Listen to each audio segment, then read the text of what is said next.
नमस्कार, मी अर्चना संतोष साळवी. मी चिपळूणवरून आले. चिपळूणमधून पण कोळकेवाडी धरण आहे, तिथून आले. त्याच्या पायथ्याशी आमचा हा व्यवसाय सुरू आहे. माझ्याकडे सेंद्रिय शेती उत्पादन आहेत सगळी. त्यामध्ये नाचणीची शेव येते, नाचणी सत्वाची शेव, बाजरीची शेव, ज्वारीची शेव, गव्हाची शेव, रव्याची शेव, सेंद्रिय हळद जी सेलम जातीची आमच्याकडे पिकवली जाते ती सेंद्रिय हळद आहे. हा पारंपरिक पद्धतीने डंकावर कुटलेला काळा मसाला आहे, कोकणी. हा, आणि हा जवाची चटणी जी शरीरासाठी चांगली असते. आणि आपल्याकडे हातसडीचे जे तांदूळ असतात, ब्राऊन राईस म्हणजे लाल तांदूळ, त्याच्यापासून हा केलेला पोहा आहे. रेग्युलर आपण तांदळाचं वडापीठ खातो, हे नाचणी वडापीठ आहे.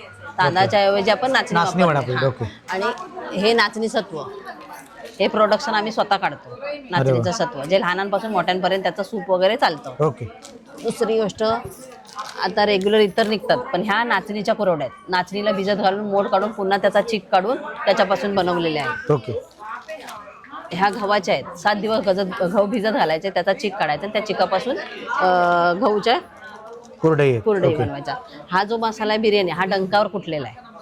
त्याच्यावरती लेबलिंग लावायचं राहिले, पण ते एकदम उत्कृष्ट. ज्वारीची झाली, ज्वारी शेव. ज्वारी शेव. म्हणजे आपल्याकडे प्रॉपर शेतीचे उत्पादन मिळतात. तर मग ऑनलाईन मिळून जाईल तुमच्याकडनं? हो, ऑनलाईन मिळून जाईल. आणि मिनिमम कितीचं घ्यावं लागेल तरी? 100 पासून घेतली तर त्यांनी कुरिअर चार्जेस द्यायचे. आणि कुठेही महाराष्ट्रात कुठेही करताना? ऑल इंडिया मध्ये. चालेल, धन्यवाद.